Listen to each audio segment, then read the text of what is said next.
El derecho general al debido proceso es una garantía que deberíamos tener todos los seres humanos.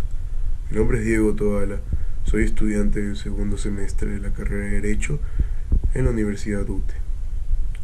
Ahora bien, el derecho general al debido proceso, en primer lugar, lo podemos encontrar en el artículo 76 de la Constitución de la República. Esta de aquí también define al Ecuador como un Estado constitucional de derechos y justicia, ya que antes era un Estado de derecho. Aquí se establece que en todo proceso en el que se determine derechos y obligaciones, estará sujeto a asegurar el derecho general al debido proceso, mismo que incluirá garantías básicas como garantizar el cumplimiento de las normas y derechos de las partes, el derecho a la presunción de inocencia, que ninguno puede ser juzgado o sancionado si el acto no está positivizado en el momento en el que éste se comete. Carecerán de eficacia probatoria aquellas pruebas que violen la Constitución. En caso de existir dos leyes de la misma materia, también prevalecerá la menos rigurosa. Incluirá el derecho a la ley de proporcionalidad en cualquier tipo de materia. El derecho a la defensa encuadra varios literales. Siguiente a este artículo tenemos también el 77, que se encuentra igualmente en la Constitución. Este respalda garantías en caso de privación de libertad, donde comienza puntualizando que la privación de libertad no será la regla general y se aplicará solo para garantizar la comparecencia del imputado, así como también el hecho de que ninguna persona puede ser admitida en un centro de privación de libertad sin antes existir una orden emitida por un juez competente. Esto a menos que sea un caso de delito flagrante. De esta manera no es necesaria la orden de esta entidad. El derecho a conocer cuál es la razón de su detención de manera clara y un lenguaje no abstracto. Incluye también la garantía de que al momento de ser detenido, el agente informará su derecho a permanecer en silencio y a una tutela efectiva. En caso de este ser un extranjero, se comunicará a su representante consular. Al momento de una detención, nadie puede ser incomunicado. Entre otras garantías más, al final en el último párrafo, se establece que quien haya realizado una detención violentando cualquiera de estas garantías o derechos, se le establecerá sanciones penales y administrativas. Tenemos en el artículo 669, donde se trata una de las vías a emplear para la resolución de conflictos y el cumplimiento de la justicia, que el sistema procesal es un medio para la realización de la justicia, donde las normas procesales consagrarán los principios de simplificación, uniformidad, eficacia, inmediación, celeridad y economía procesal. Harán efectivas las garantías del debido proceso. No se sacrificará la justicia por la sola omisión de formalidades. Aquí entonces se manifiesta que la forma en la que se ejecutará la justicia y el método de resolución de un conflicto va a ser el sistema procesal, que garantiza el derecho general al debido proceso.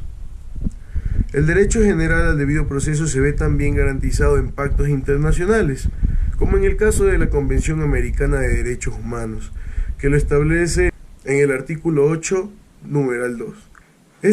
Esta Convención Americana sobre Derechos Humanos tiene como propósito consolidar un régimen de libertad personal y justicia social, reconociendo los derechos esenciales del hombre y estos principios viendo desarrollados y reafirmados en un instrumento internacional, tanto en el ámbito universal como regional. Dentro de la evolución histórica, este derecho aparece por primera vez en el año de 1215, dentro de la Carta Magna de Inglaterra, el mismo que tiene lugar para darle fin o contrarrestar las arbitrariedades que se daban dentro del estado absolutista del conocido rey Juan sin tierra, pues una vez que éste se convirtió en tirano, un grupo de varones y nobles se tomaron Londres, obligando a la salida del mismo, que huyó hacia otro condado donde es encontrado y se ve obligado a firmar y promulgar el documento que se denominaría el Gran Documento de las Libertades de Inglaterra. Este, entonces, sería el comienzo dentro de la historia jurídica, y debido a esta necesidad de frenar la tiranía y combatir las injusticias, para prevalecer las garantías necesarias a cada una de las personas. El debido proceso constituye un derecho fundamental de obligatorio cumplimiento, en una lucha por la defensa de los derechos de los ciudadanos y procesos penales en donde es necesario, justo y democrático que se respeten las garantías básicas consagradas en nuestra Carta Magna. El derecho al debido proceso es entonces, como la autora lo establece, un derecho fundamental e inalienable, que tiene carácter obligatorio de cumplimiento. Esto refiriéndonos a la autora Cepeda en el año 2014 en base al texto, la citación que se hizo anteriormente. Pues en la indebida aplicación jurídica del debido proceso, al no recibir una justicia transparente y oportuna, da como consecuencia que los sujetos procesales, sobre todo los procesados, se sientan defraudados, pues para crear un clima de confianza en la sociedad con este poder del Estado, debe desligarse la influencia del poder económico y político.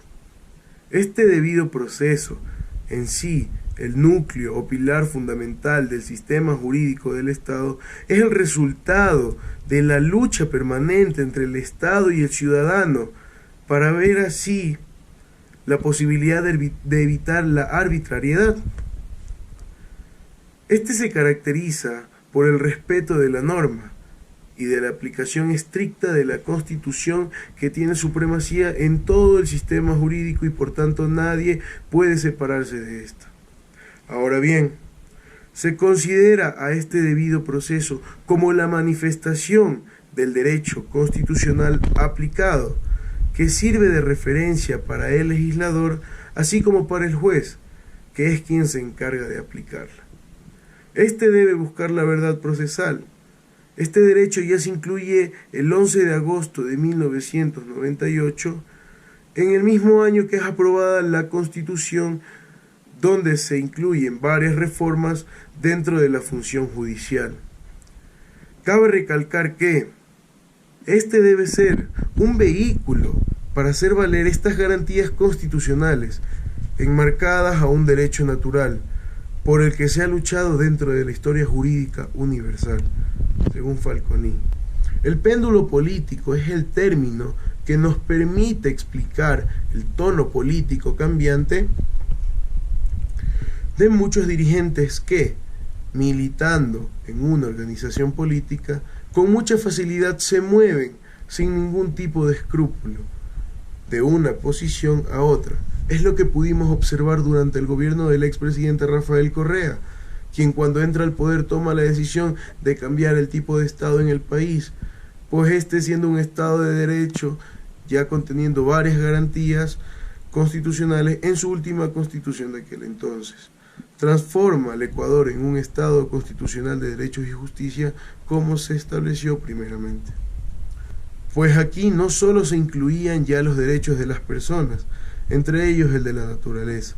Pero bien, volviendo al contexto, este derecho procesal ya tomaría otro cuerpo en esta Constitución, especificando cada garantía que debe resguardar y asimismo la obligación por parte del Estado de que éstas se cumplan y se hagan valer.